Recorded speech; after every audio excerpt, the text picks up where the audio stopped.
வணக்கம். நெருப்பு தமிழர். குல்லா போட்டு பேசிய விஜய், குல்லா போட்டுட்டா இவர் குரான் படித்தவராக மாறிடுவாரா? தமிழ்நாட்டை பொறுத்த வரைக்கும் அதிமுக, திமுக எல்லா கட்சியினுடைய முன்னாள் முதலமைச்சர்கள், இந்நாள் முதலமைச்சர்கள், இப்போ இருக்கக்கூடிய முதலமைச்சர்கள் எல்லாருமே அதிமுக, திமுக கட்சியில் குல்லா போட்டு தான் எல்லாரையும் மொத்தமாக மக்களுக்கெல்லாம் குல்லா போட்டு விட்டாங்க. இப்போ இந்த குல்லா போட்டு பேசுகிற அரசியல் அப்படிங்கிறது உண்மையிலேயே இது மக்களை ஏமாற்றுகின்ற ஒரு மிகப்பெரிய ஒரு அரசியல் தான். இதைத்தான் அதிமுக, திமுகலாம் செஞ்சிச்சு. அதே குல்லாவை விஜயும் போட்டு குல்லா போட்டிருக்கிறாரு.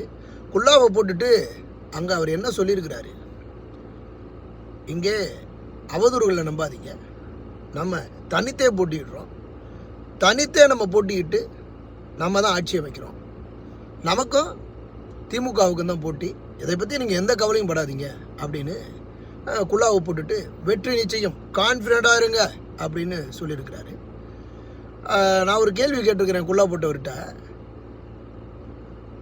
3-4 நாட்களாக தொடர்ந்து பேசப்பட்டது கடந்த வாரங்களில், தொடர்ந்து என்டிஏவோட அலைன்ஸ்.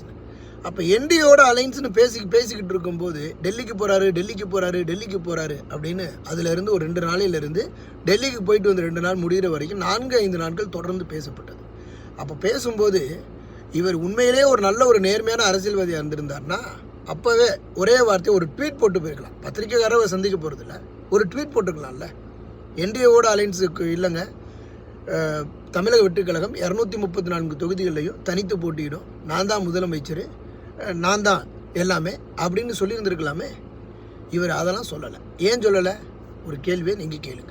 15 கோடி ரூபாய் செலவு பண்ணி ஆதவ் என்டிஏவோட அலைன்ஸ் இருக்குதுன்னு பற்ற வச்சு விடுங்க அப்படின்னு சொல்லி தீவிரமாக ஆதவ் அர்ஜுன் வேலை செஞ்சார். அப்போ ஏன் இவர் பதில் சொல்லலை? ஒரு கேள்வி. குல்லா போட்ட அரசியல்வாதிக்கு இன்னொரு கேள்வி. தமிழர்களினுடைய பாரம்பரிய கலாச்சாரம், இதே இஸ்லாமியர்கள் எல்லாம் பொங்கல் வைக்கிறதுக்கு தெருவில் இருந்து எல்லாரும் பொங்கல் வச்சாங்க. ஆனால் விஜய் பொங்கல் வச்சாரா? எங்கே போனார்? திரிஷா வீட்டு நாய்க்கு உடம்பு சரியில்லைன்னு நாயை பார்க்க போனார். பொங்கல் வச்சாரா? கிறிஸ்மஸுக்கு குல்லா போட்டார். இன்றைக்கி போகக்கூடிய இஸ்லாமியர்களுடைய பண்டிகைக்கு குல்லா போடுறாரு. அப்போ இதுக்கெல்லாம் குல்லா போடுறவர் தமிழர்களினுடைய பண்டிகை வரும்போது திரிஷா வீட்டுக்கு போயிடுறாரு. அதற்கப்புறம் நம்ம மதுரையில் ஒரு பெரிய பிரச்சனை நடந்துச்சு. கார்த்திகை தீபம் ஏற்றணுமா ஏற்றக்கூடாதான், இஸ்லாமியர்களுக்கும் இந்துக்களுக்கும் எவ்வளோ பெரிய பிரச்சனை நடந்துச்சு. இவர் ஏதாவது திருப்பரங்குன்றம் மலை குறித்து வாயை திறந்தாரா? அப்போ இதே இதில் கிறிஸ்தவர்களுக்குன்னா அவர் போய் பேசியிருப்பாரா இல்லையா? இந்த இடத்துல சிந்தித்து செயல்படுங்க.